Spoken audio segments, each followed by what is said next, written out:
And thank you so much to our panelists for this amazing conversation. I was so thankful to be a part of it. And thank you to everybody who participated in Answering the Call 2020, Arbinger's first public safety virtual summit. But Desmond, I don't think this is going to be our last one. Oh, no. You know what? We're going to do this again. I cannot thank enough everyone who participated. I want to thank everybody from across this country that was a part of this process. I want to thank the production team. I want to thank Arbinger for giving us this cool opportunity to just cherry pick so many amazing people and make them a part of this process. We hope you gain something and learn something. And more importantly, we hope you take advantage of this opportunity to learn more about the principles in which we share across the country. And for those of you who are interested in learning more, Desmond is facilitating a virtual event, an Outward Mindset in Public Safety workshop, which is a 2-day Arbinger workshop that he will be facilitating. He'll do that from here in the studios, and those working in public safety all over America, all over the country, are going to be joining us for that. And if you've registered for this summit today, we're offering a special buy one, get one price exclusively for you, for the participants, for the people who've chosen to join us today, as a way to say thank you and to invite you to continue this conversation, to continue answering the call of 2020. Desmond, it's been an absolute pleasure working with you. But before we let everybody go, we did our best to cut these conversations down. As I've mentioned a few times in this broadcast, we've had hours and hours and hours of footage, of recordings, of conversations, of interviews for all of these presentations, and we cut them down as tight as we could to fit into this 4-hour window. Now, even with that, we still have an extra session that we really wanted to fit in, but wanted to give it also its own space, because it really is its own sort of topic. This is a conversation that we had with Brady Reed from the Arbinger Institute. He's one of our senior facilitators. We spent time with Brady talking about this waterfall process of how we implement Arbinger principles from the executive level down to the first line supervisors and to the operational people on a day-to-day basis. Brady implements these type of principles in large-scale organizations on an everyday basis, and we wanted his input and his knowledge, and we put that in as a bonus session, and we're really excited about it.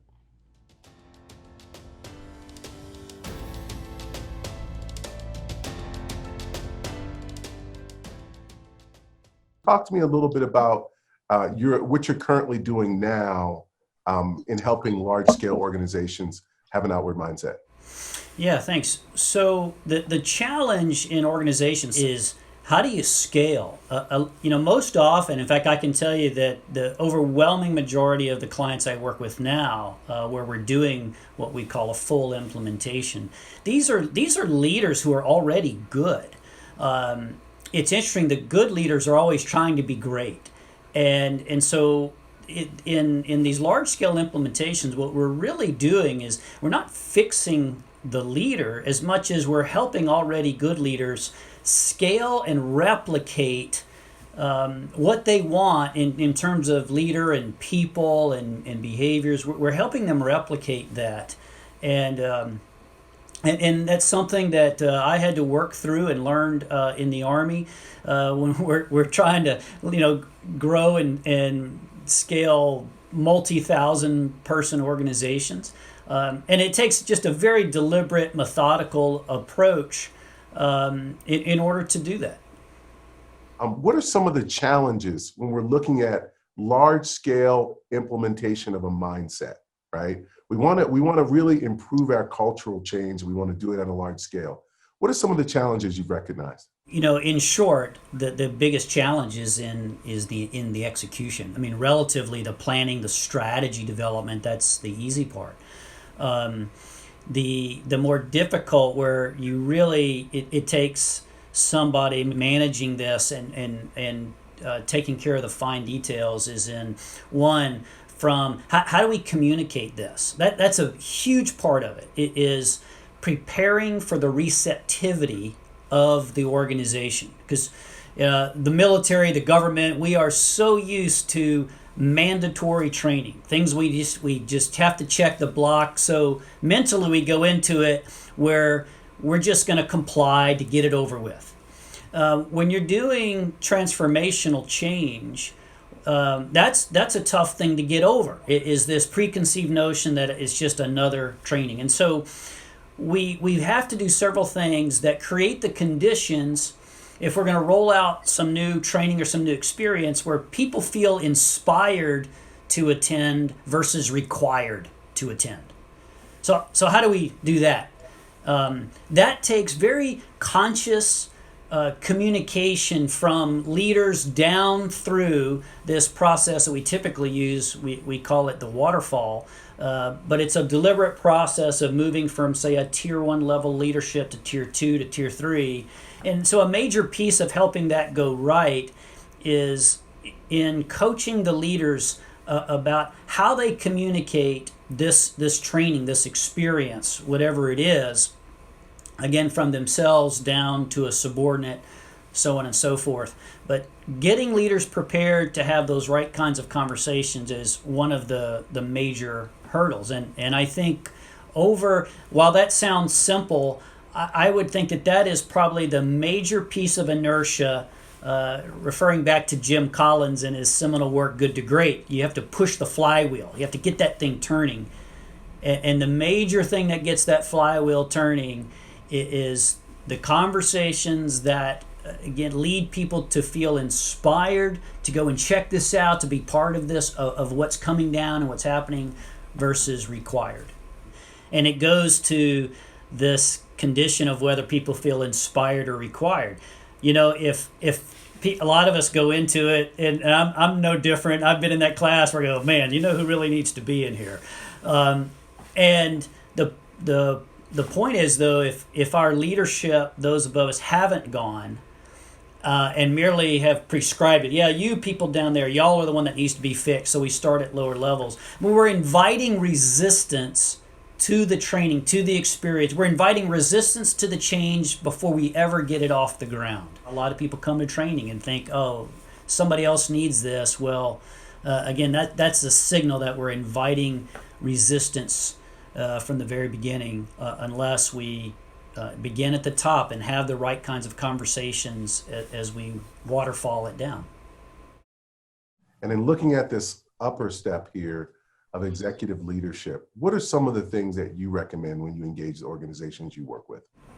Probably my number one recommendation, and this really ties back to another of these challenges, is the training has to be tied to the strategic aims of the organization. That's the number one goal, or the number one thing that I will talk to a senior executive about, is just simply ask the question, as we're talking about Arbinger or whatever you're doing, how do you see this helping? What are your strategic aims?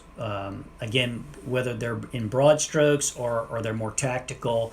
And that's part of the thing that people have to get really clear about, so that there's a reason. It begins a journey, if you will, when people look, we know where we're going. We know why the big why. We know why we're doing this. I think so. That's step one, and that's got to be part of the communication that trickles down to the entire organization. Then we have to look at metrics. Again, a lot in training and development right now. Look, especially when budgets are tight, one of the first things that people often cut is training, and so you've got to be clear about what's the expected return for this investment in training, and what are we looking for, and setting up the ways that we're going to measure, or both in terms of leading measures and lagging measures. What are we looking for? So we can kind of see what path we're about to go on. Probably the third thing that I talk to executives about is it needs to be tied to professional development, both for individuals and the organization. It needs to be part of the requirement. And encouraged. Again, it's that fine line in how you present it, whether it feels mandatory and required, and so I'm checking a block, I'm inviting resistance, or hey, this thing that we're about to do, in our case, this outward mindset, this is critical for our strategic aims. And we need to make it part of our personal development, because as a wise mentor once told me, he said, Brady, organizations don't improve. people do, one at a time, and then teams at a time, small, then larger and larger. And so that's how you start to see true transformational change. So I'd say those are the top three things that I engage with as leaders. Brady, can you talk to me a little bit about some of the sustainability activities you utilize when you're helping organizations?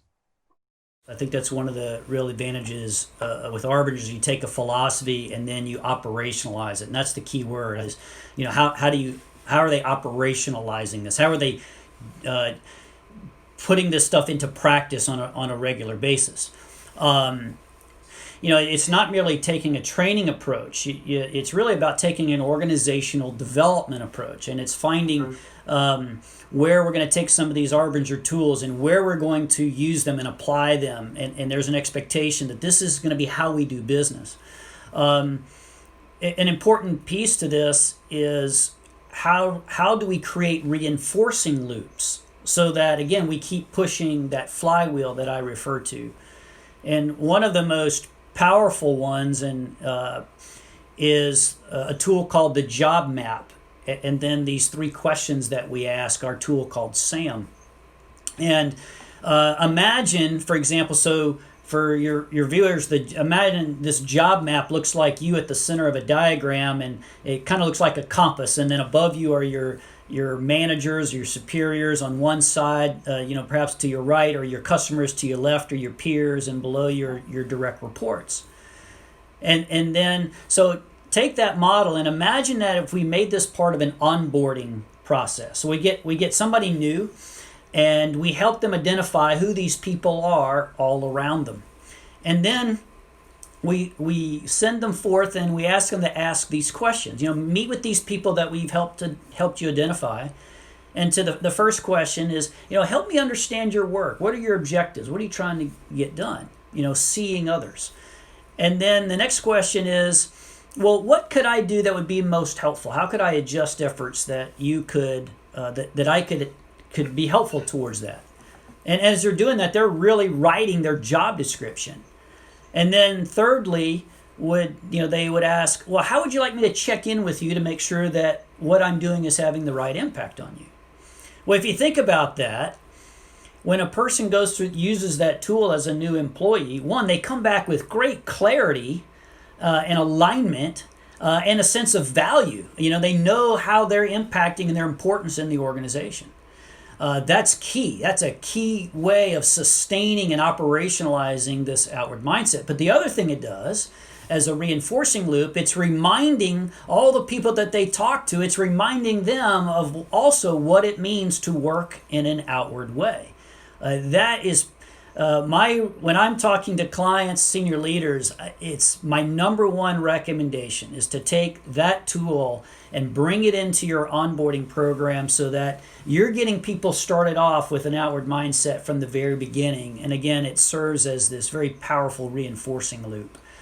But to truly bring this where you see the change in the organization, you've got to bring people together around first a shared understanding and then a shared commitment. So in our work, it's, do we understand what it means to be outward? Do we understand, do we have the ability to recognize our inwardness? Again, shared understanding. And then, okay, what tools are we going to employ to help us with our business practices, to help us get at some of the problems that we talked about? That's that shared commitment. That's just been one of the most successful approaches that I've seen in terms of truly seeing an organization change.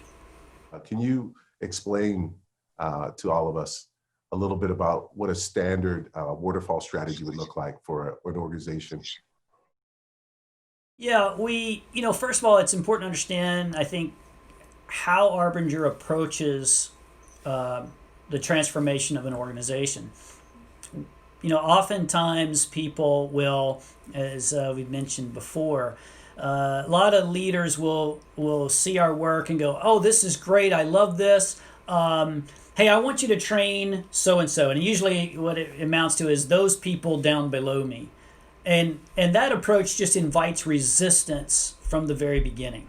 So the expectations might be high, the return on investment typically is very, very low. So we take a different approach, and that is with if you have limited resources, you make the heaviest investment at the top of your organization. And so we typically will take an organization and look at 4 different levels or layers within the organization, like a cake. Typically we'll call tier 1 that executive leadership, that C-suite level of leadership. Then there's a tier 2 level in there. That's your senior VPs, oftentimes director level, and then tier 3 being first line supervisors, managers, and then tier 4 we typically refer to those as your frontline staff, people who don't have supervisory responsibilities.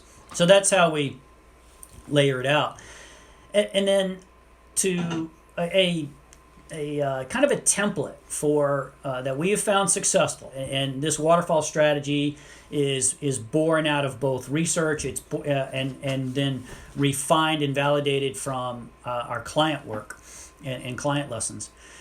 But we'll typically try to we'll identify the numbers of people at each of those levels, and then we'd like, depending if it's a large organization, which is why we typically do waterfalls. They're typically for large organizations. We'll want to identify some folks who will become internal facilitators. Again, so that the organization, right from the beginning, we're teaching someone to fish so that they can carry it out. And so we identify a few folks who be facilitators, and we want to put them through that initial 2-day workshop we call Developing and Implementing an Outward Mindset. Ideally, we provide them with an implementation coach to further learn and deepen their learning, help them develop their own stories, their own understanding. We want to give them the third piece of that, and that's called outward leadership, the 1 day. So these 3 events are what we often refer to as the experience track. Now we'll begin with the tier 1 leadership. Again, that 2-day foundational workshop, typically 12 weeks of implementation coaching, and then somewhere in that 4 to 6 week period, we like to come back and take that executive team through outward leadership. And that step is critical, because that's where someone really learns. As leaders, we've been taught most of our life, but we got to be really good at communication and really good at holding people accountable. Well, it's true about the communication. Well, when I really think about what the Army wanted from me, it was not to be good at holding people accountable as much as it was to be good at developing accountable people. And that's what that third experience, that outward leadership, really does. So from there, and the timing is important, is we want to then begin that 3-part experience track. We want to begin that with the second tier about the time the first tier finishes with outward leadership. And what this does, it starts to begin to create that initial really important loop, that feedback and that reinforcing loop between the tier 1 and tier 2 leader. Again, and teach those 3 parts that I've described to the third tier of leadership. And then finally, they bring that typically at the tier 4 level frontline. It's abbreviated. It's the 2-day course or our new Outward Mindset online course at that point, coupled with some shorter meetings that again facilitate this shared understanding and then shared commitment. It's a powerful element that we have seen. One is when the leader goes first, and they're humble. They're sharing their struggles. They're sharing their experiences, and others, subordinates in the room, are picking that up. And when that leader is willing to model that way, it invites others to also consider, well, how have I been? And boy, I have some things to learn as well. And then they're picking up on the things that their senior leaders say, and it just brings it home, brings it real. And again, it strengthens people's desire, if you will, to buy in, to say, oh, okay, all right. They tend to lean forward and, okay, so I'm in, I'll listen. and then of course the material does the work of the transformation. So, Brady, talk a little bit about, we've talked about like this implementation piece and the processes we go through to help large scale organizations be successful. What are some of the impact personal stories you've received from some of the organizations you've worked with? Oh boy, that's a great question. That's a question I love, and makes my life and career rewarding. In fact, just this morning, I received a call from one of our large military clients who he's an internal facilitator. He's been the project manager. They're about a year into implementation. It's a flying unit. They train pilots, and they've got 2 different squadrons. And he was telling me about what he has seen, what he's observed in these 2 squadrons over the past 6-8 months. Squadron 1 was consistently the higher performer over Squadron 2. And as they went through their waterfall training, their outward mindset development, the leadership of the higher performing squadron was like, no, this is good, but just not that real sinking commitment to it. They did just, it was good, but there was a big difference. Squadron 2 leadership just went all in. Just it convicted them. Well, and they've put it into practice. Well, he said today Squadron 2 outperforms Squadron 1.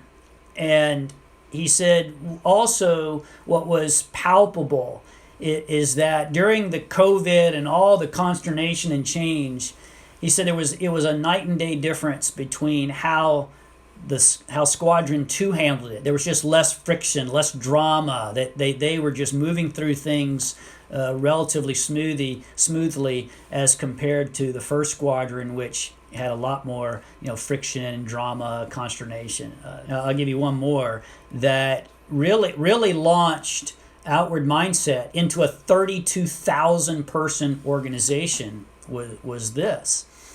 This was a large government healthcare system, and we had been invited to provide the 2-day workshop to the upper level leadership of the entire system. So about 40 leaders. They have multiple hospital systems in this large region, and one of the folks was the chief of staff, and had been there for 2, maybe 3 decades, and apparently did not have a great reputation in terms of being easy to work with.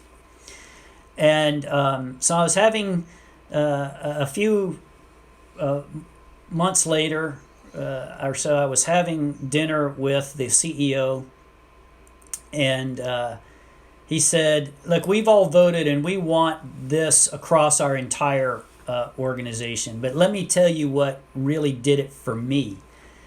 He said, the very next day after your workshop, this chief of staff called me and asked me if I would mentor him, because he had awakened to the fact that he had been a very difficult person to work with, and were making things harder on everybody around him.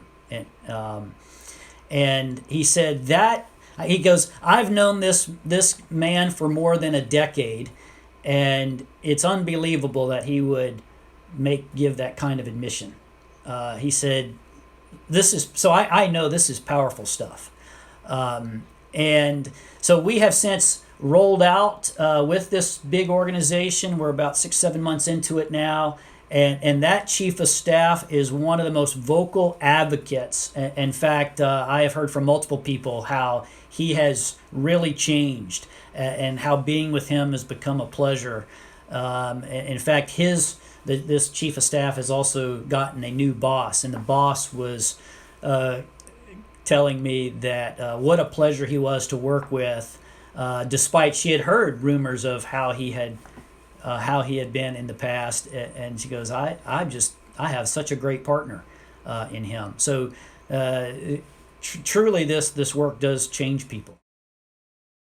In this past 6 months during this COVID crisis, what have you seen in terms of like this direct application of these practices, these Arbinger practices and principles with your clientele? Yeah, I think the biggest thing that I've heard from clients, from the leaders in particular, is how many of them recognize themselves and their organizations turning inward. I know I've experienced the same, myself. That's probably the number one thing. And as I've talked to them about it, as and then reflecting on my own military experience from crisis and combat zones, that we tend to become more fixated on ourselves and what's happening to us. And so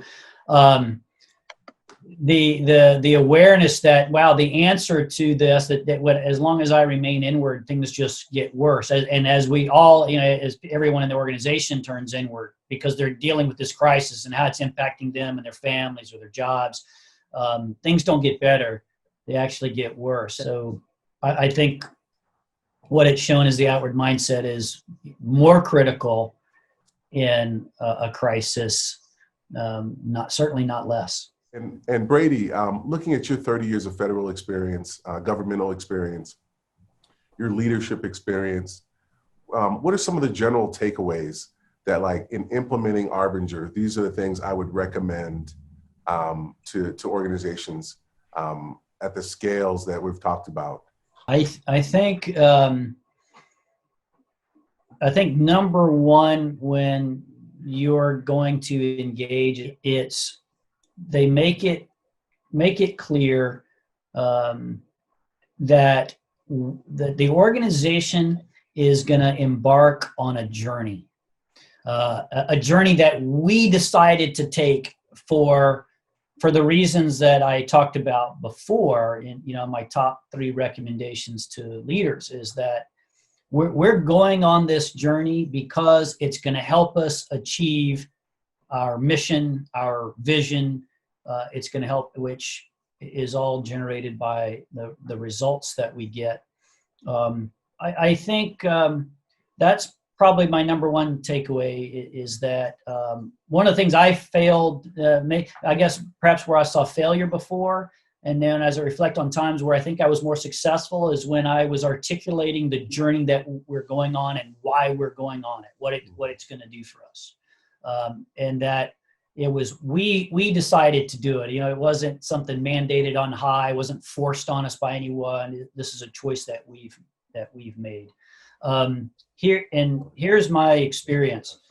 The one, again, in my prior life, being the guy responsible for training and management, I was more broadly, I was merely executing things that others told me I had to do. That was a major part of my job.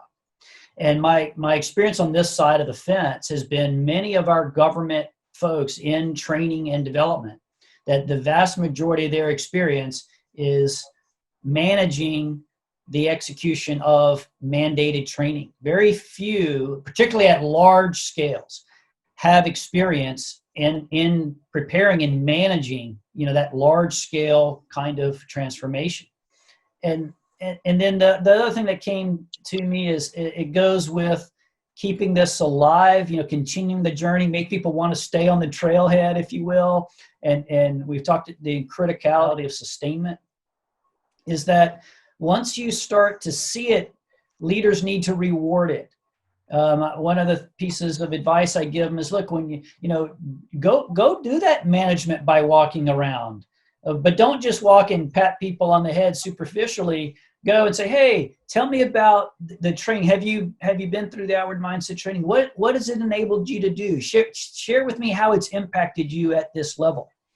And then when you hear a good news story, one, you're going to gather intelligence and you'll learn. Again, this is part of kind of managing that implementation, is you're going to learn how it's being felt down through the organization. That's a critical thing for a leader to experience. But then when you hear these great stories and people utilizing the material, you've got to reward that. whether it's informally or certainly if it's a formal award, I recommend to them, look, in the military, we'd write, for meritorious service for, and you describe what the person did. I recommend to leaders, look, write the award, and in the award description, it specifically states that, or describes how they used outward principles, outward mindset principles, or whatever. Something related to what they've learned in the workshops that contributed to this great behavior, this new result that they got, or the impact that they're having.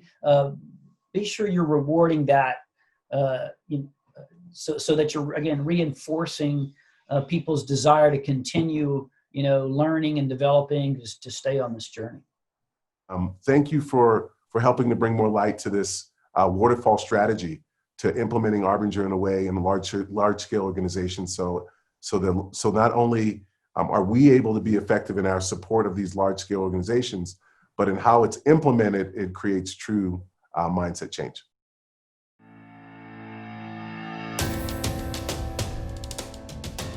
For police leaders, it's having the courage to be able to be radically self-aware.